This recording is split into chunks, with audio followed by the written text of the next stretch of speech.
If you've ever thought about visiting Nepal, then this video is for you. My name's Claire and I spent about 3 weeks in Nepal in April 2024. I hiked Everest Base Camp and I spent some time in Kathmandu, and I wanted to make a video about all of the logistics that go into a trip to Nepal.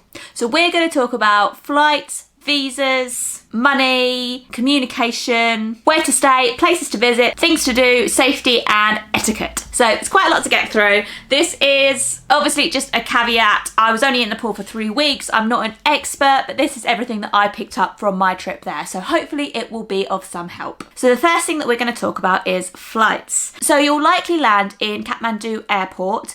Now this airport has connections to a few places in Asia and the Middle East. As far as I'm aware, I don't think there are any connections to Europe and none to North America or Australasia. So it is likely that you will need to change. Most people either change in Dubai, Qatar, India or China.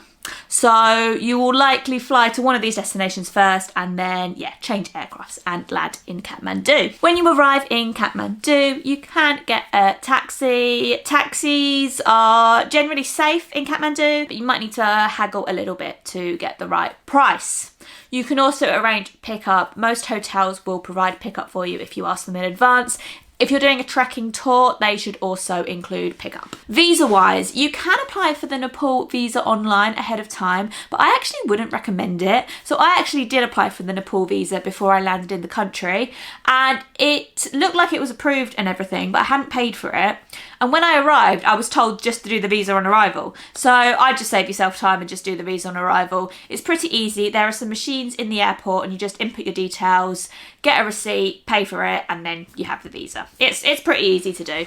I'm pretty sure that all countries need a visa other than people from India. Nepal's currency is the Nepali rupee. I'll put the conversion of the Nepali rupee on the screen here. And it is a closed currency, which means that you can't get it before you enter the country, and you also aren't supposed to take any out with you when you leave the country. There are lots of ATMs in Kathmandu, so you can get money out there, but if you go to places more remote, you will have to have enough cash for your trip. So I'd recommend always having some rupees on you and always trying to have a few smaller notes as well. But obviously you have to kind of strike the balance because you do have to spend it all before you leave the country. Some places in Kathmandu do take cards, such as cafes, restaurants, even some shops, but not all of them do. So do always be prepared and always have a bit of cash on you. In Kathmandu and on the Everest Base Camp Trail, and I'm sure in other touristy areas of Nepal, the English level is very good. However, obviously, if you're going somewhere more remote, you'll find that English isn't spoken as much. So it's advisable to learn a few words of Nepali if you are going to these places, or if you just want to learn hello and thank you. That's always good as well. People do always appreciate that. But generally, if you're sticking to the touristy spots, you shouldn't have a problem getting around on English. Nepal has some really great hotels. They are a bit of a mixed bag in Kathmandu. We stayed in 4 hotels the whole time we were in Kathmandu. And some of them are kind of guest houses that do need a bit of a facelift, really. But some of them are really very nice. So my top recommendation for Kathmandu is the Hotel Barahi, which is a 5-star hotel. It is absolutely gorgeous. And yeah, I really loved our time there. It was honestly incredible.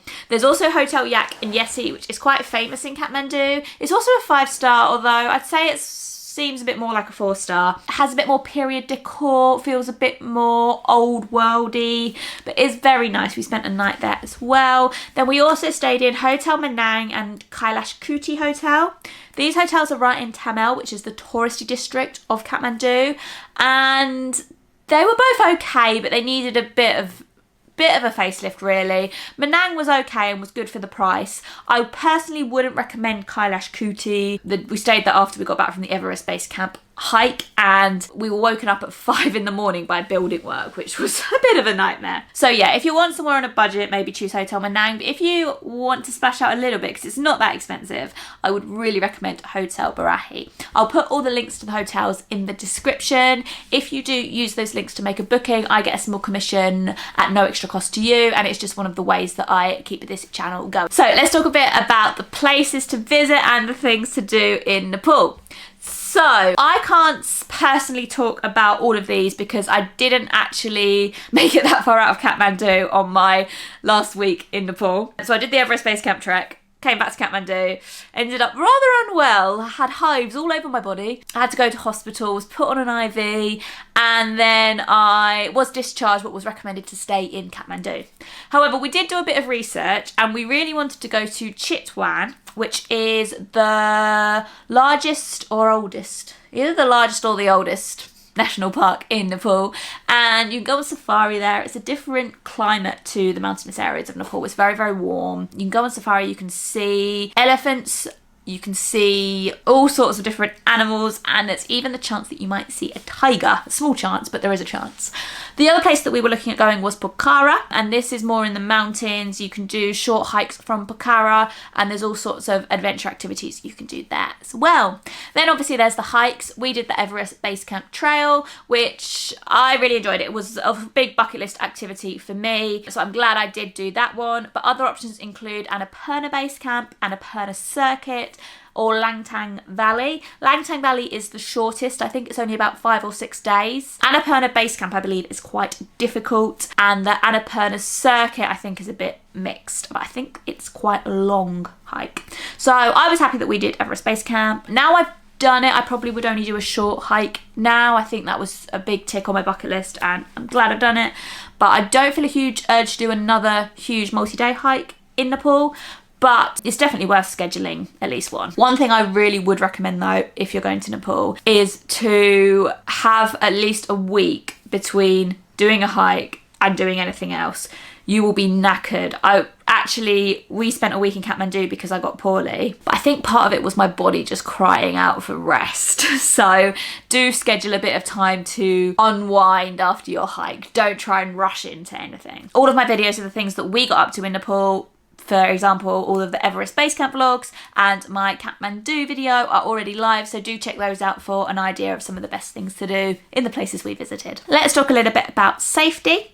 Social wise, I feel like Nepal is pretty safe. I felt safe walking around in Kathmandu on my own. I did get a little bit of attention, kind of catcalling-y type attention once. It was only once, one person. Every other time I walked around on my own, I didn't experience any of that. Obviously, once is one time too many, but that is a stark contrast to a lot of places that I've been.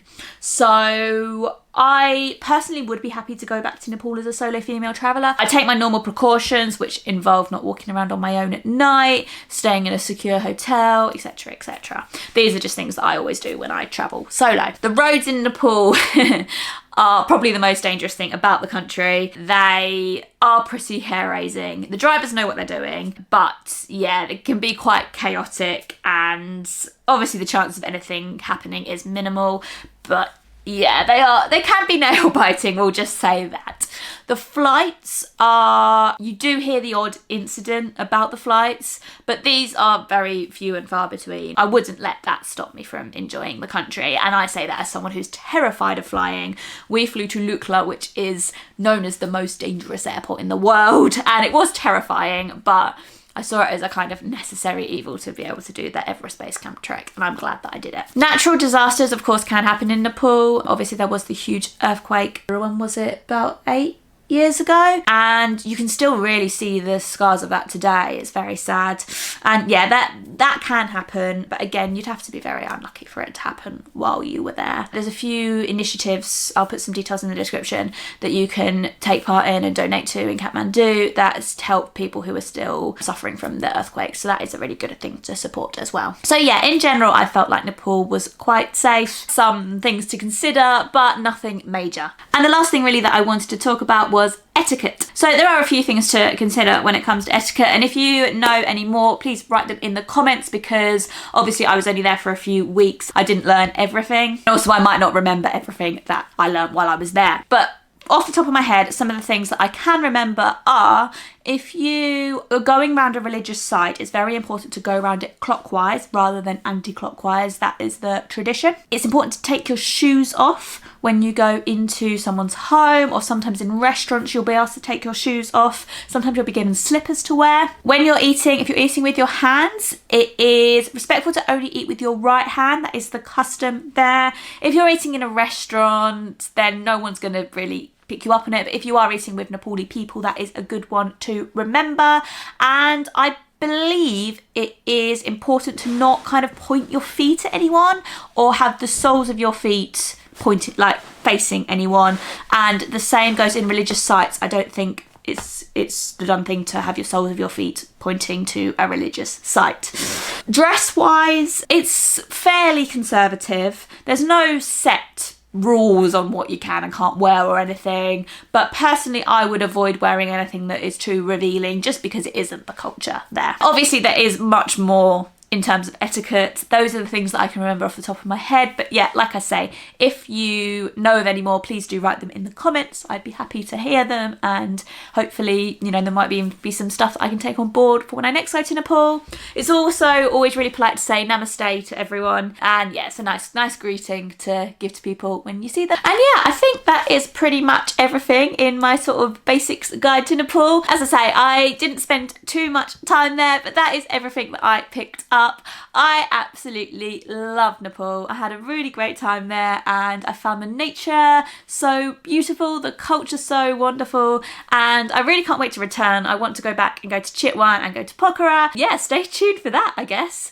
So as I mentioned, do check out my Everest Base Camp vlogs and my Kathmandu video, which should already be live. On the way back from Nepal, we went to Bahrain, so my video about Bahrain will be live soon, and I have plenty more videos to come over the summer, so if you're not following along, please do. It helps more than you know to subscribe to my channel, and also if you've enjoyed this video, to please give it a like. So thank you so much for watching, and I hope I will see you next time. Bye!